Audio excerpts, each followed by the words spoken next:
سلامونه او نیکې هیلې ګرانو دوستانو په دې هیله چې جوړ او روغ به یاست. بیا هم راځو د دوهم فصل څلورمې ویډیو او شپږویشتمې صفحې ته. په شپږویشتمه صفحه کې موږ تاسو لولو چې دلته was schenken Sie zum Geburtstag یعنی څه شی موږ تاسو تحفه کوو zum Geburtstag په د زوکړې د ورځې په سالګره کې. Üben Sie وایي تاسو یې څنګه کوئ تمرین یې کوئ. Personen دلته اشخاص دي او Geschenke دلته تحفې دي.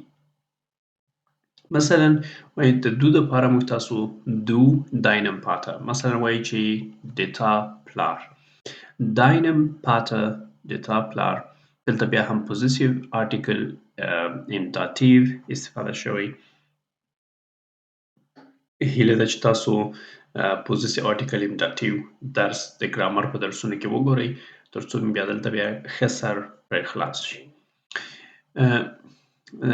Du deinem Vater unserem Eltern deinem Vater یعنی د تا پلار unserem unseren Eltern یعنی älteren یعنی د مونږ والدین deine Oma د تا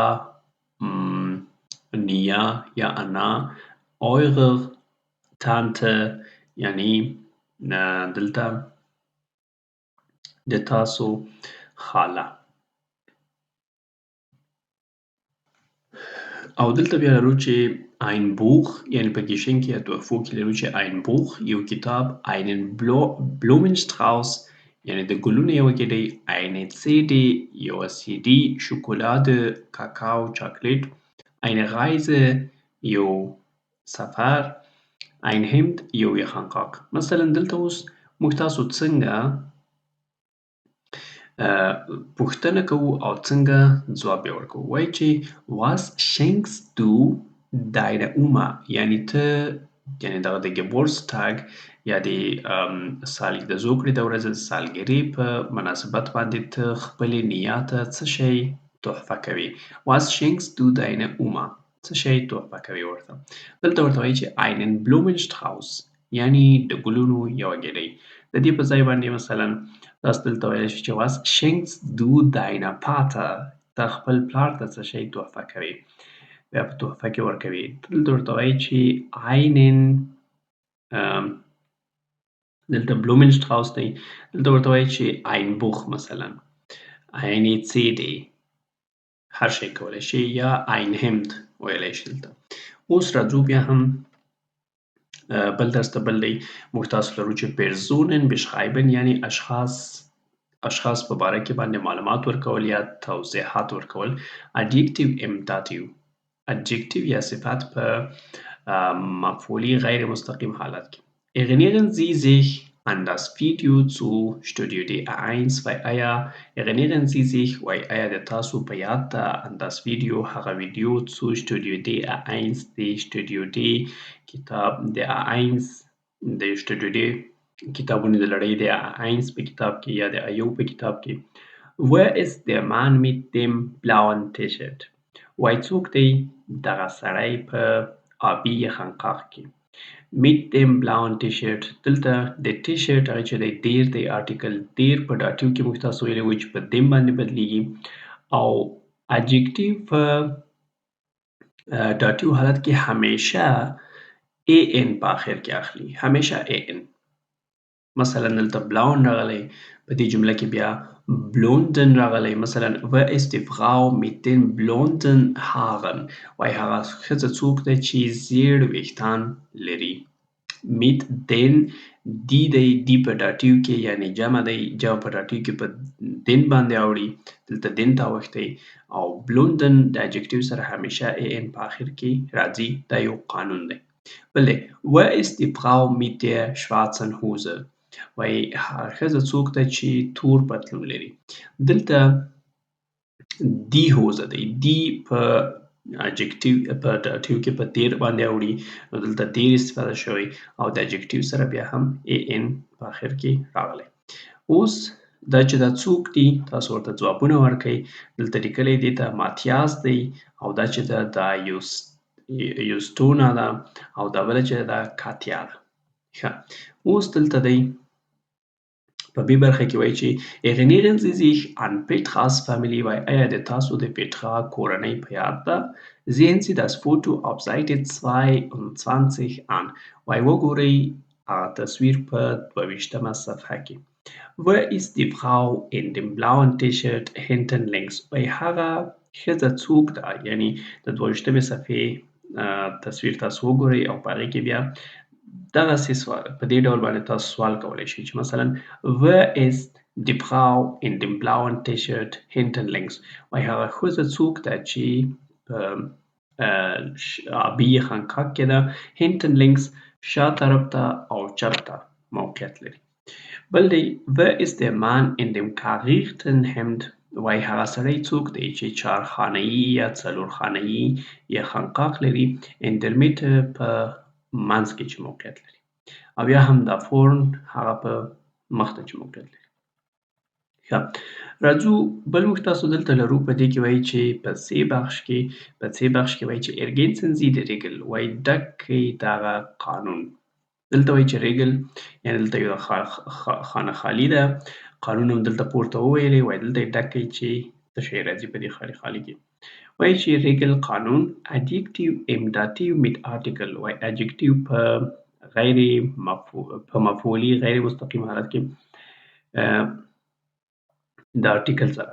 Die Endung ist immer څه شی دی؟ Endung دلته موږ تاسو ویلی چې په adjective کې Endung یا پسوند همیشه an دی نو دلته هم an راځي. بل دی دلته وایي چې und in ihrem Kurs او تاسو یې په خپل کورس کې هم څنګه کوي په دغه ډول سره تمرین کوي. Wo ist die Frau mit den kurzen Haaren وایي هغه ښځه څوک ده چې کوچني ویښتان لري. Wo ist der Mann in der schwarzen Jeans وایي هغه نارینه یا سړی څوک دی چې schwarzen Jeans یعنی تور جین یا پتلون لري. Lippentraining یعنی د شونډو ټرینینګ یا تمرین. Hören und üben Sie die Laute وایي واورئ او تمرین یې کوئ die Laute یعنی دغه صداداره یا غږ لرونکي حروف چې هغه عبارت د B, M او پاو څخه دي. مثلا دلته وایي چې Buhu, Bruder, Bild بو دلته B راغلی دلته B راغلی او دلته هم B راغلی په دغه ډول سره به تاسو ووایئ او تمرین یې کوئ. مثلا Buhu دفتر Bruder Bild Bruder ورور Bild تصویر. وایي چې in meinem Buhu steht ein Bild von meinem Bruder وایي د ما په دفتر کې شته دی زما د ورور یو تصویر. بل مثال په دې کې وایي چې meine Mutter mit Maximilian Mika meine Mutter یعنی M دلته بیا هم د M شی موږ تاسو کوو Übung یا تمرین یې کوو. دلته بیا هم M دی Mutter دلته بیا هم M دی Mit Maximilian او Mika په دې کې هم M راغلی او دلته یو جمله په باره کې باندې دا وایي چې Hier ist meine Mutter mit Maximilian und Mika وایي دلته زما مور ده د Maximilian او Mika سره.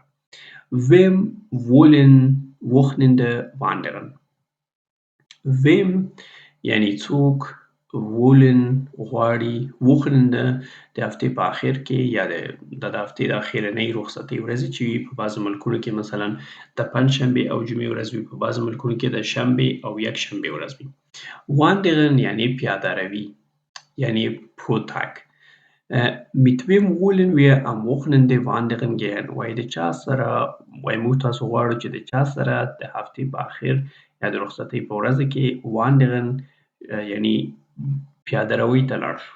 بل دی Bratwurst, Brotchen, Weißwurst, Weißbrot, Weißbier. Bratwurst او Weißwurst دا دواړه ساسجو ته وایي. Bratwurst سورکړی ساسج او Weißwurst هم سپین ساسج ته وایي. Brotchen دغه ډبل روټۍ ته وایي. Weißbrot هم یو ډول دی همدغه ډوډۍ دی یا ډبل روټۍ دی. Weißbier یعنی سپین شراب. دلته وایي چې ich mag Bratwurst mit Brotchen oder Weißwurst mit Weißbrot und Weißbier. وایي زه خوښوم سور کړی ساسج، میټ بروتشن د دغه ډول د ډبل روټۍ سره oder Weißwurst او یا هم سپین ساسج mit Weißbrot د سپینې ټوټې د ډوډۍ سره und Weißbier او د څه شي سره بیر یعنی سپینو شرابو سره. اوس راځو بله موږ تاسو بله هغه لرو بله صفحه په دې صفحه کې وایي چې Familie heute یعنی فامیلی یا کورنۍ اوس په اوس وخت کې کورنۍ دلته وایي چې Großelterndienst ein Plakat verstehen. Großelterndienst یعنی دلته مطلب دی دا یو جریده یا اعلان نامه یا د اعلان ورقه یا پاڼه ده. په دې کې Großelterndienst یعنی د نیکونو یا هغه زړو خلکو چې مثلا هغه نیکونه دي نیاګانې یا نیکونه دي د هغوی خدمت وظیفوي خدمت یا دا یو عنوان دی Großelterndienst. ein Plakat bestehen وایي دغه جریده یا دغه معلومات پاڼه په باره کې باندې ځان پوه کوي یا پوه شي. راځو لومړی دا وایو او بیا د سوالونو ته ځواب ورکوو. په دې کې وایي چې انکل dich bitte یعنی عنوان د جریدې دی په دې کې وایي چې یا عنوان د اعلان دی وایي چې انکل dich bitte یعنی لمسیان دې روغمن او صحتمند وي. Großelterndienst یعنی د نیکونو وظیفوي خدمت. دلته وایي Oma und Opa sein zu dürfen یعنی دا چې یو څوک نیکه او نیا یا دادا یا او همدارنګه انا شي ist Freude und Berufung des Alters وایي دا یو خوشحالي او وظیفه د لوړ عمر خلکو درلودونکو ده. بل دی Oma und Opa zu haben وایي چې Oma انا او نیکه ولرو. ist ein Geschenk für Kind یعنی نیکه د نیکه او نیا درلودل ist ein Geschenk für Kinder وایي دا د ماشومانو لپاره یوه تحفه ده. Oma und Opa interagieren zu können وایي چې نیکونه او نیاګانې چې دوی مصروفه وساتل شي ist extens helper für Alleinerziehende وایي دا یو موجوده ښه کمک دی د Alleinerziehende د هغو پلرونو دپاره یا د هغو مورګانو دپاره چې دوی یوازې دي او Alleinerziehende یعنی یوازې د خپل ماشوم مواظبت کوي. اوس دلته راغلی دی Herausforderung یعنی چیلنج او Spaßfaktor او همدارنګه د دې خوښۍ څه شی فاکتور علت Langeweile او Einsamkeit یعنی خسته کننده Einsamkeit تنهاوالی یعنی د ماشومانو مصروفه ساتل دا د نیکونو یا د هغه خلک چې بوډا دي د هغوی دپاره هم ښه دی او د ماشومانو دپاره هم ښه دی. یعنی دا دوی چې دي دوی نه خسته کوي او دوی نه پرېږدي چې تنها پاتې شي نو د دې دپاره دا ښه دی. اوس راځو دلته سوالونه یې کړي دي وایي چې wofür macht das Plakat Werbung وایي دغه جریده د چا دپاره یا د کوم ځای دپاره څه کوي Werbung اعلانات کوي. für ein Sportprogramm für Großeltern وایي د یو سپورت یا ورزش د پروګرام دپاره د نیکونو یا اناګانو د ورزش پروګرام دپاره für Großfamilie د غټو فامیلیونو دپاره für ein Angebot zur Kinderbetreuung او یا هم د یو پیشکش دپاره چې هغه د ماشومانو د مواظبت کولو یو پیشکش دی که د هغې دپاره نو معلومه خبر ده چې دې کې د ماشومانو د Betreuung دپاره یا د پیشکش دپاره یو اعلان دی. دلته وایي په Großfamilie دپاره نه دی ځکه چې دلته Alleinerziehende ویلی دی یعنی کوچنیو فامیلیونو دپاره چې مثلا یوه مور وي یو زوی یا اولاد ولري او یعنی دا alleinerziehend ده یعنی تنها ده مواظبت کوونکي دپاره یعنی د دې سره په ټکر کې شو. د سپورټ پروګرام دپاره د سپورټ په باره کې دلته څه نه دي ویلي. دلته یې د ماشومانو د هغه دپاره د مواظبت په باره کې خبرې کړي. ښه، بل دی was heißt enkel dich bitte وایي دا enkel dich bitte څه معنا لري. دلته وایي چې Kinder halten Großeltern fit وایي ماشومان چې دي هغه نیکونه روغمن یا صحتمنده ساتي. halten ساتل. Kinder sind langweilig وایي آیا ماشومان langweilig دي یعنی خسته کنه دي. Großeltern sind fitter als Enkel وایي نیکونه چې دي هغه fitter روغمن دي یا صحتمند دي نسبت لمسیانو ته. د کوم شي په باره کې د دې انکل dich bitte دلته کومه معنا ورکوي. تاسو کومه معنا ځنې واخیسته دلته. ښه، بل دی was machen die Omas und Opas im Großelterndienst وایي څه شی کوي نیاګانې او داداګان یا باباګان im Großelterndienst دغه د نیکونو په وظیفوي خدمت په دغه برخه کې. ښه، دوی څه شی کوي sie passen auf die eigene Enkel auf وایي دوی د خپلو ماشومانو مواظبت کوي. د خپلو انکل یعنی د خپلو لمسیانو مواظبت کوي. sie passen auf die Kinder von alleinerziehend auf وایي دوی د هغو ماشومانو مواظبت کوي چې هغه alleinerziehend دي یعنی د پلار یو پلار یا یو پلار یا او یا هم یو مور موجودي او یو زوی یا دوه یا هر څو چې هغه ولري یعنی نشي کولی چې په تنهایي سره د هغې مواظبت مخته یوسي. او یا هم که die Kinder passen auf die Opas und Omas auf او یا هم که د دې په باره کې دی چې ماشومان مواظبت کوي د دوی د نیکونو چې هغه کې بابا او نیکه هغه راځي نیا راځي. نو معلومه خبره وه چې دا پکې صحیح راځي. ښه، اوس بل راځو په دې کې دی die Familiensituation in Deutschland وایي د کورنۍ حالت په آلمان کې.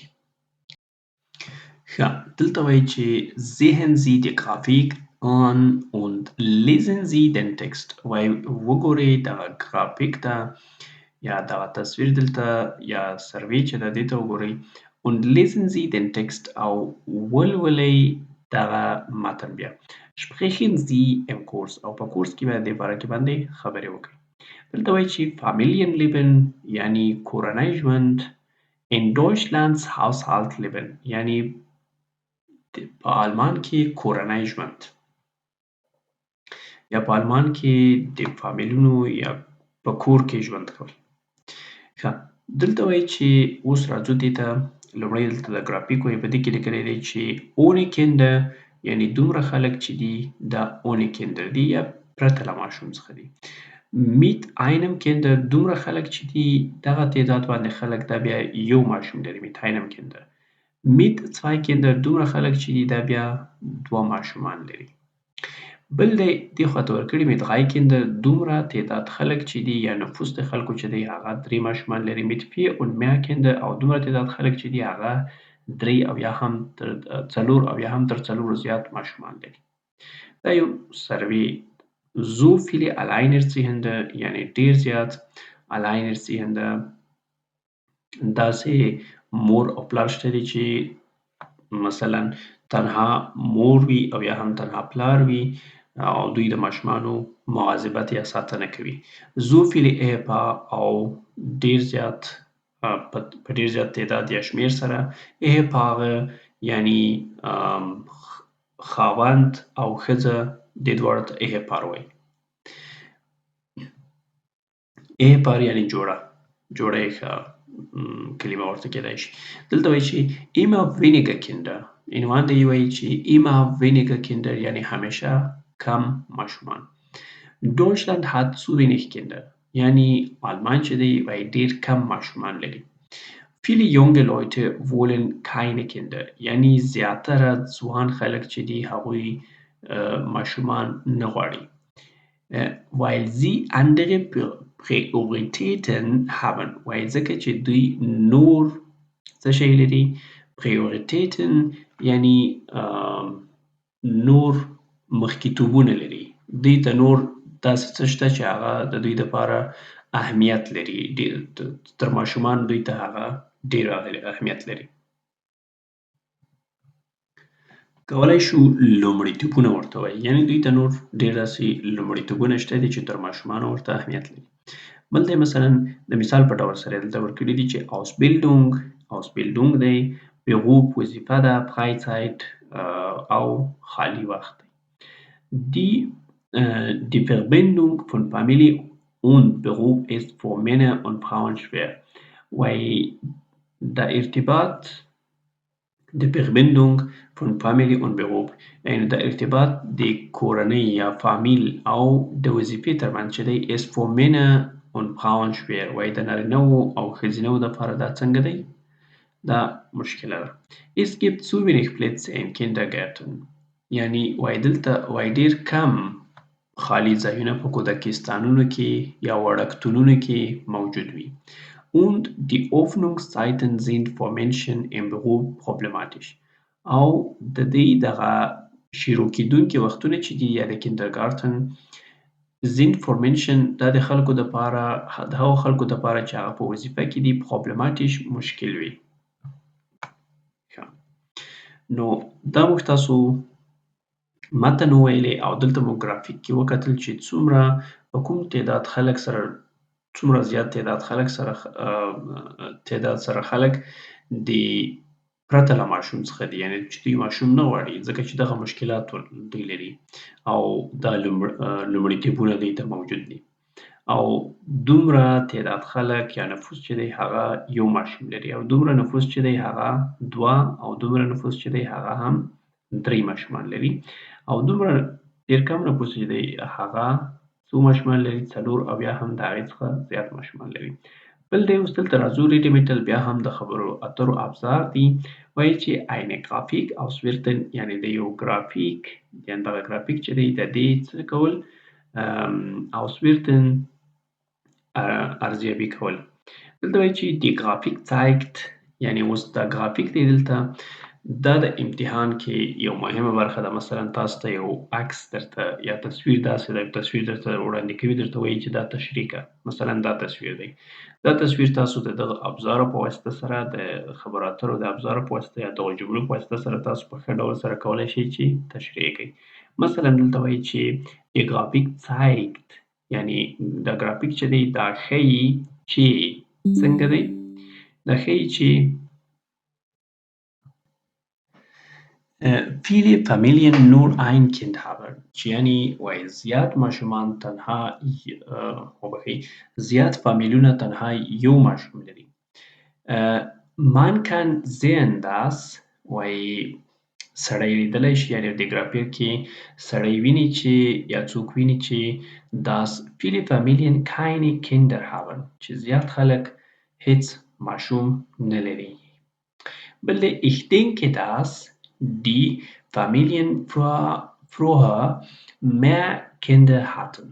یعنې زه فکر کوم چې خلکو یا کورنیو مخکې ډېر ماشومان درلودل.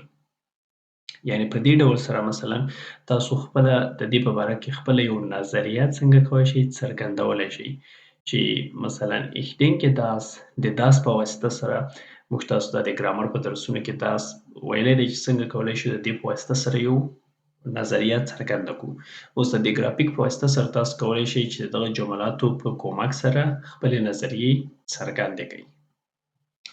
ښه راځو بیا هم دلته B بخش کې وایي چې kennen Sie die Situationen in anderen Ländern وایي آیا تاسو پوهیږئ په عین شکل حالاتو په نورو هیوادونو کې د عین شکل حالاتو باندې berichten Sie وایي تاسو د هغې په باره کې باندې معلومات ورکړئ. یعنې تاسو خپله هم کولی شئ چې مثلا دغسې یو ګرافیک د یو بل هیواد په باره کې باندې تاسو معلومات ورکړئ د دغه جملو په کومک سره. ښه، راځو بیا هم 8 صفحې ته. په 8 صفحه کې موږ تاسو لرو چې Leben mit Kindern یعنی ژوند د ماشومانو سره. Beschreiben Sie die Situation وایي تشریح کوي یا معلومات ورکوي په باره کې د سیتواسیون د دغه حالت. Wo sind die Leute یعنی دا خلک چیرته دي. Was sagen Sie او دوی څه وایي.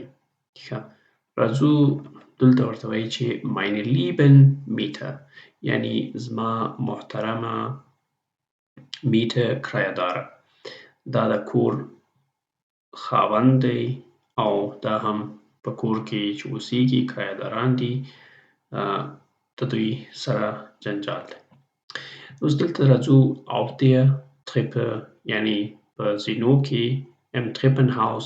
Treppenhaus دا د څو طبقې کور چې مثلا یا څو منزله کور چې د هر منزل مثلا زینې بیا د کور دروازې دغه ځای ته دغه کور ته چې دی دلته یا دغه ځای ته Treppenhaus وایي.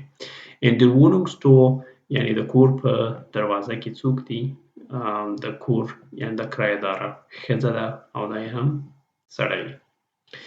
او دلته Employ یعنی دلته هم Kinderwagen یعنی هغه ماشوم د ماشوم هغه واګن یا وبخښئ یا ګاډۍ چې کومه ده یا د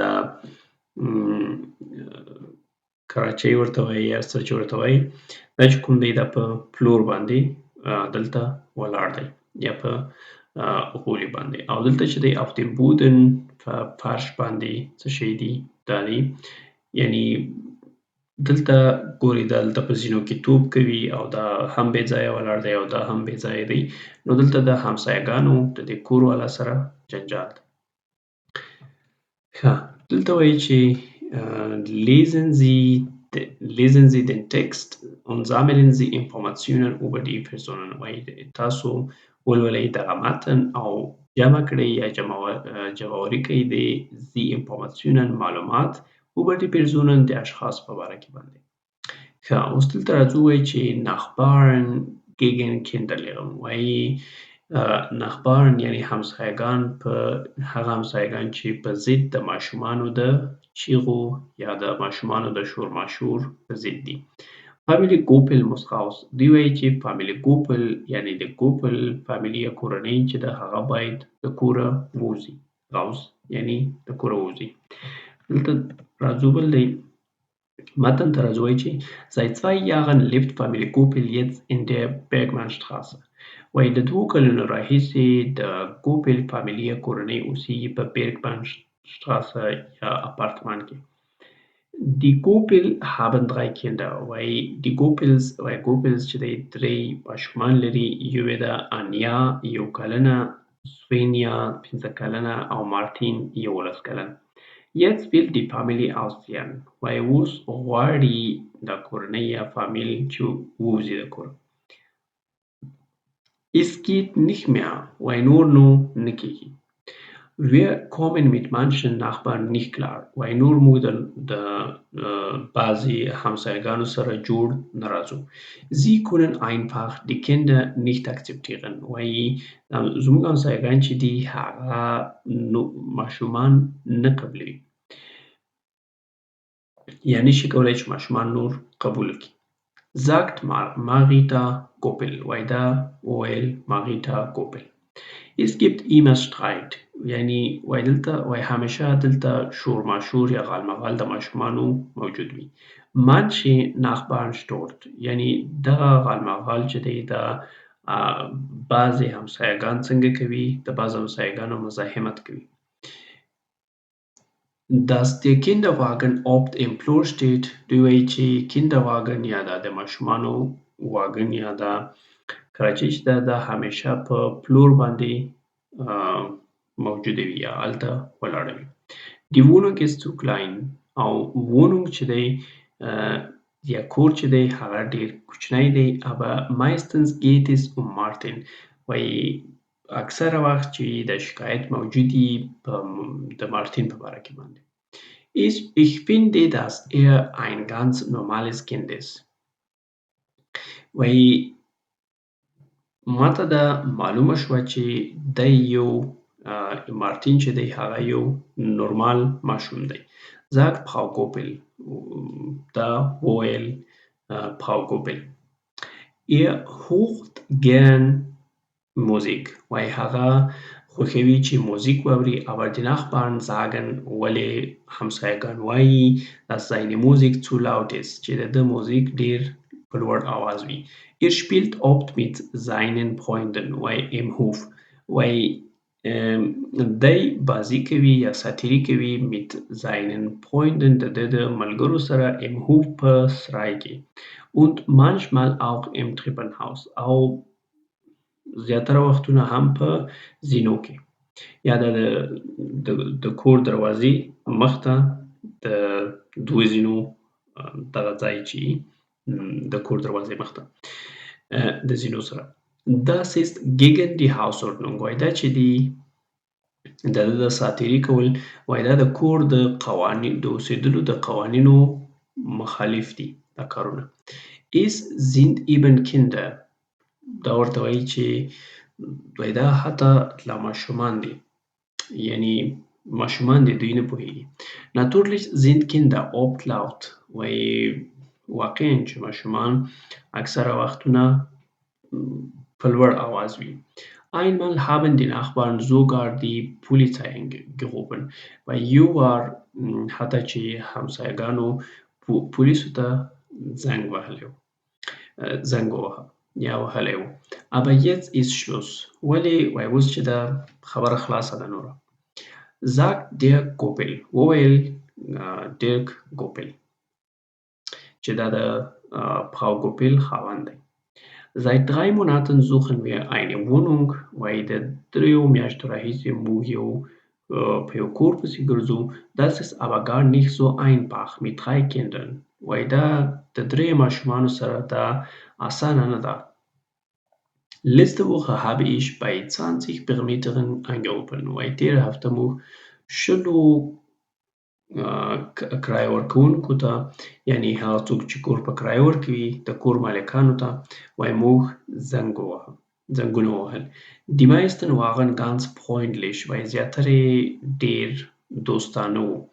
Und sehr interessiert او زیاته دلچسپي یې ښوده.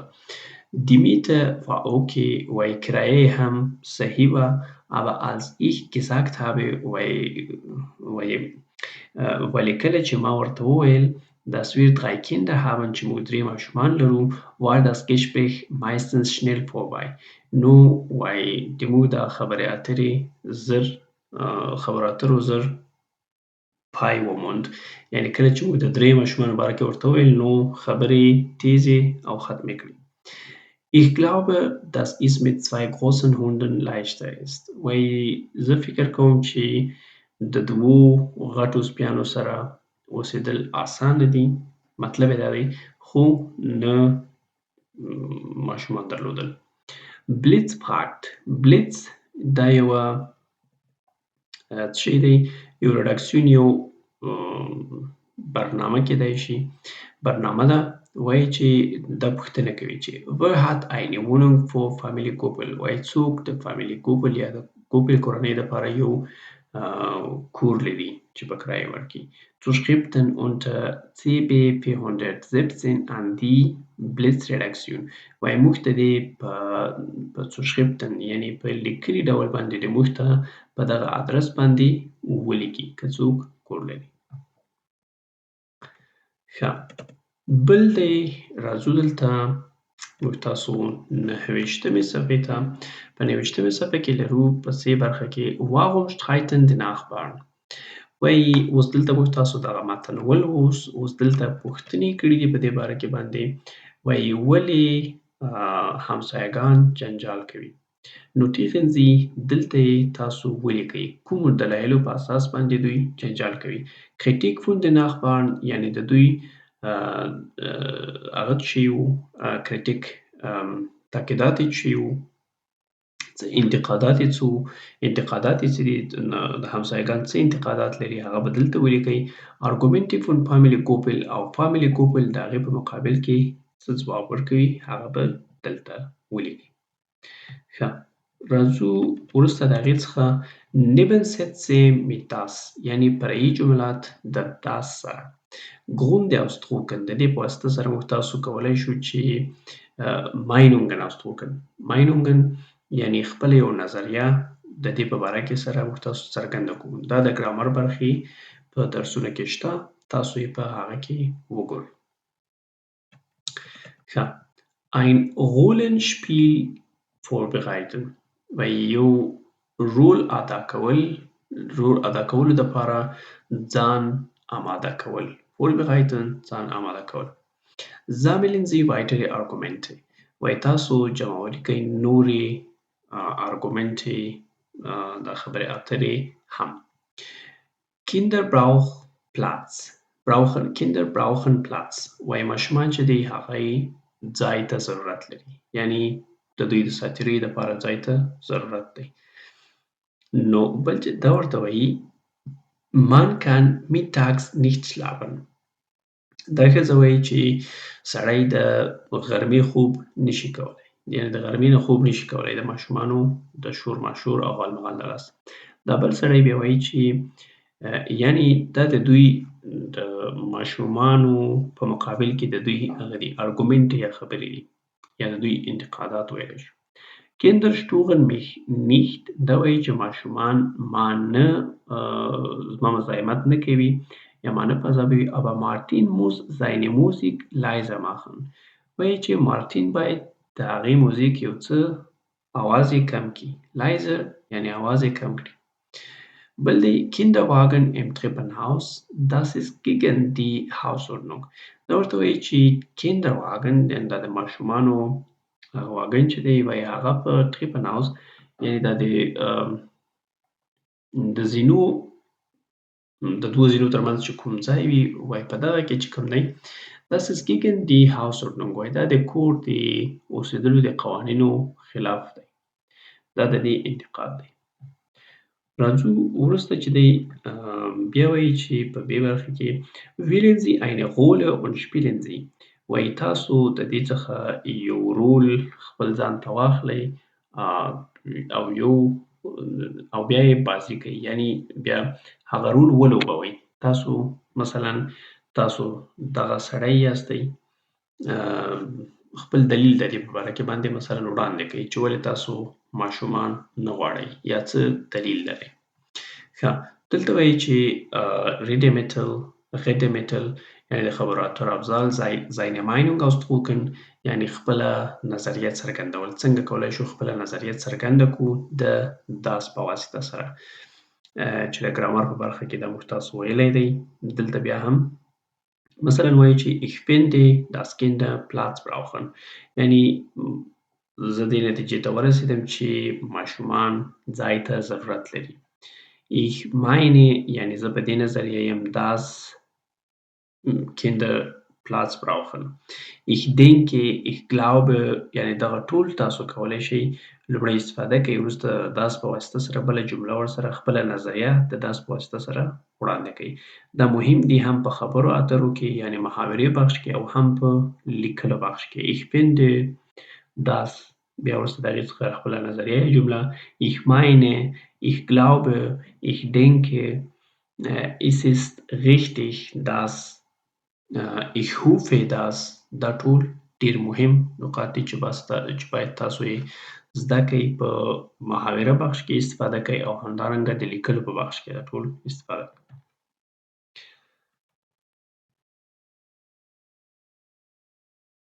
ښه دا درس یعنې چې 13مه صفحه ده دا بیا هم په بله ویډیو کې موږ تاسو وایو بیا هم د نور درسونو او نور درسي ویډیوګانو دپاره زموږ سره اوسئ.